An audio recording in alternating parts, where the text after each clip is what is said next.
Gulliver's Travels by Jonathan Swift. Part 3. A Voyage to Laputa, Balnibarbi, Luggnagg, Glubbdubdrib, and Japan. Chapter 6. A further account of the Academy. The author proposes some improvements, which are honourably received. In the school of political projectors, I was but ill entertained, the professors appearing, in my judgment, wholly out of their senses, which is a scene that never fails to make me melancholy. These unhappy people were proposing schemes for persuading monarchs to choose favourites upon the score of their wisdom, capacity, and virtue; of teaching ministers to consult the public good; of rewarding merit, great abilities, eminent services; of instructing princes to know their true interest by placing it on the same foundation with that of their people; of choosing for employments persons qualified to exercise them; with many other wild, impossible chimeras, that never entered before into the heart of men to conceive, and confirmed in me the old observation, that there is nothing so extravagant and irrational which some philosophers have not maintained for truth. But, however, I shall so far do justice to this part of the Academy, as to acknowledge that all of them were not so visionary. There was a most ingenious doctor, who seemed to be perfectly versed in the whole nature and system of government. This illustrious person had very usefully employed his studies in finding out effectual remedies for all diseases and corruptions to which the several kinds of public administration are subject, by the vices or infirmities of those who govern, as well as by the licentiousness of those who are to obey. For instance, whereas all writers and reasoners have agreed, that there is a strict universal resemblance between the natural and the political body, can there be anything more evident than that the health of both must be preserved, and the diseases cured by the same prescriptions? It is allowed that senates and great councils are often troubled with redundant, ebullient, and other piquant humours, with many diseases of the head, and more of the heart, with strong convulsions, with grievous contractions of the nerves and sinews in both hands, but especially the right, with spleen, flatus, vertigos, and deliriums, with scrofulous tumours, full of fetid purulent matter, with sour frothy rectations, with canine appetites, and crudeness of digestion, besides many others, needless to mention. This doctor therefore proposed, that upon the meeting of the senate certain physicians should attend it the 3 first days of their sitting, and at the close of each day's debate, feel the pulses of every senator; after which, having maturely considered and consulted upon the nature of the several maladies, and the methods of cure,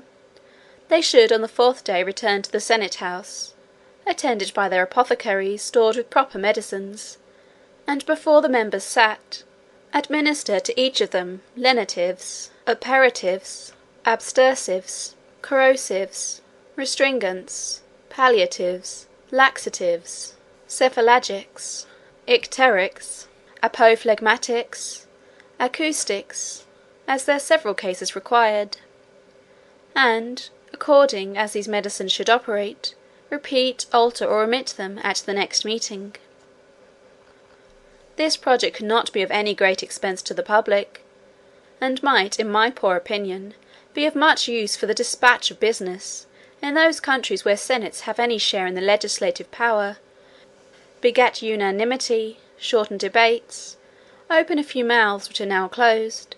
and close many more which are now open, curb the petulance of the young, and correct the positiveness of the old, rouse the stupid, and damp the pert. Again, because it is a general complaint, that the favourites of princes are troubled with short and weak memories, the same doctor proposed,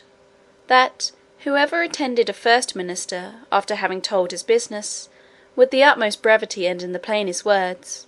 should, at his departure, give the said minister a tweak by the nose, or a kick in the belly, or tread on his corns, or lug him thrice by both ears, or run a pin into his breech, or pinch his arms black and blue, to prevent forgetfulness, and at every levee day repeat the same operation till the business were done, or absolutely refused. He likewise directed that every senator in the great council of a nation, after he had delivered his opinion, and argued in the defence of it, should be obliged to give his vote direct contrary,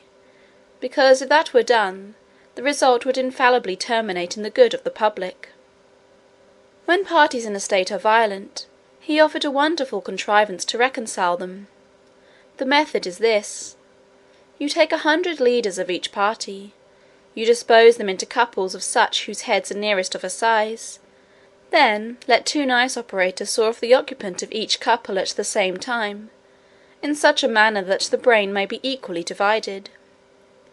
Let the occupants thus cut off be interchanged, applying each to the head of his opposite party member. It seems indeed to be a work that requires some exactness, but the professor assured us that if it were dexterously performed, the cure would be infallible. For he argued thus, that the 2 brains being left to debate the matter between themselves within the space of one skull, would soon come to a good understanding, and produce that moderation, as well as regularity of thinking, so much to be wished for in the heads of those who imagine they come into the world only to watch and govern its motion.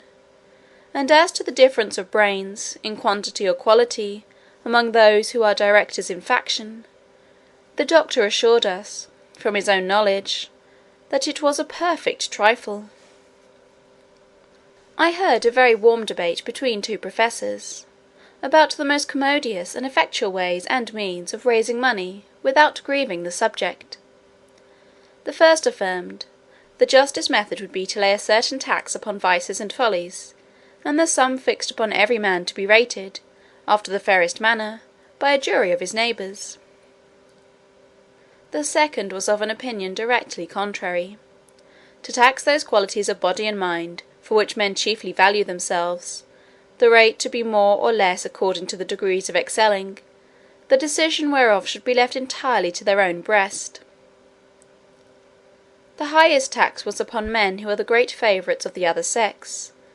and the assessments, according to the number and nature of the favours they have received, for which they are allowed to be their own vouchers. Wit, valour, and politeness were likewise proposed to be largely taxed, and collected in the same manner, by every person's giving his own word for the quantum of what he possessed. But as to honour, justice, wisdom, and learning, they should not be taxed at all, because they are qualifications of so singular a kind, that no man will either allow them in his neighbour, or value them in himself. The women were proposed to be taxed according to their beauty and skill in dressing, wherein they had the same privilege with the men, to be determined by their own judgment. But constancy, chastity, good sense, and good nature were not rated, because they would not bear the charge of collecting. To keep senators in the interest of the crown, it was proposed that the members should raffle for employment,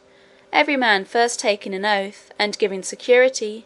that he would vote for the court, whether he won or not, after which the losers had, in their turn, the liberty of raffling upon the next vacancy. Thus hope and expectation would be kept alive, none would complain of broken promises, but impute their disappointments wholly to fortune, whose shoulders are broader and stronger than those of a ministry. Another professor showed me a large paper of instructions for discovering plots and conspiracies against the government. He advised great statesmen to examine into the diet of all suspected persons, their times of eating, upon which side they lay in bed, with which hand they wipe their posteriors, take a strict view of their excrements, and from the colour, the odour, the taste, the consistence, the crudeness or maturity of digestion, form a judgment of their thoughts and designs, because men are never so serious, thoughtful, and intent, as when they are at stool, which he found by frequent experiment. For in such conjectures, which he used, merely as a trial, to consider which was the best way of murdering the king, his auger would have a tincture of green, but quite different when he thought only of raising an insurrection, or burning the metropolis. The whole discourse was written with great acuteness, containing many observations, both curious and useful for politicians, but, as I conceived, not altogether complete. This I ventured to tell the author, and offered, if he pleased, to supply him with some additions. He received my proposition with more compliance than is usual among writers,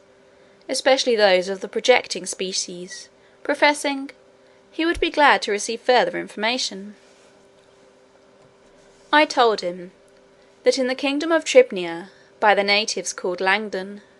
where I had sojourned some time in my travels, the bulk of the people consist in a manner wholly of discoverers, witnesses, informers, accusers, prosecutors, evidences, swearers, together with the several subservient and subaltern instruments, all under the colours, the conduct, and the pay of ministers of state and their deputies. The plots, in that kingdom, are usually the workmanship of those persons who desire to raise their own characters of profound politicians, to restore new vigour to a crazy administration,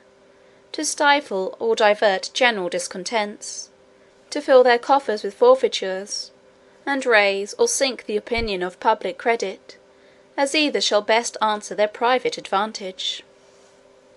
It is first agreed and settled among them, what suspected person shall be accused of a plot. Then effectual care is taken to secure all their letters and papers, and put the owners in chains. These papers are delivered to a set of artists, very dexterous in finding out the mysterious meanings of words, syllables, and letters.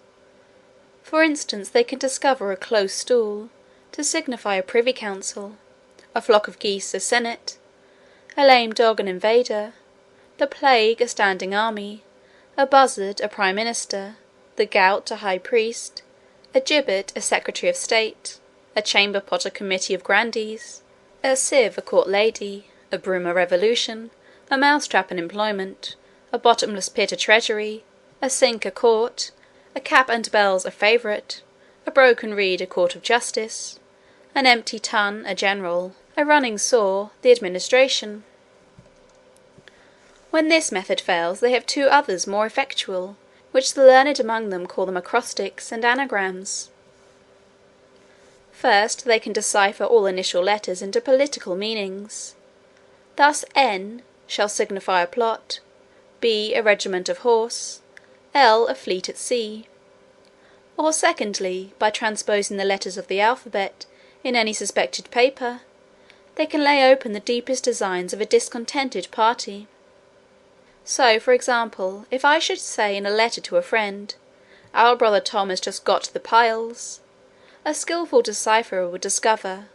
that the same letters which composed that sentence may be analysed into the following words: resist, a plot is brought home, the tour. And this is the anagrammatic method. The professor made me great acknowledgments for communicating these observations, and promised to make honourable mention of me in his treatise. I saw nothing in this country that could invite me to a longer continuance, and began to think of returning home to England.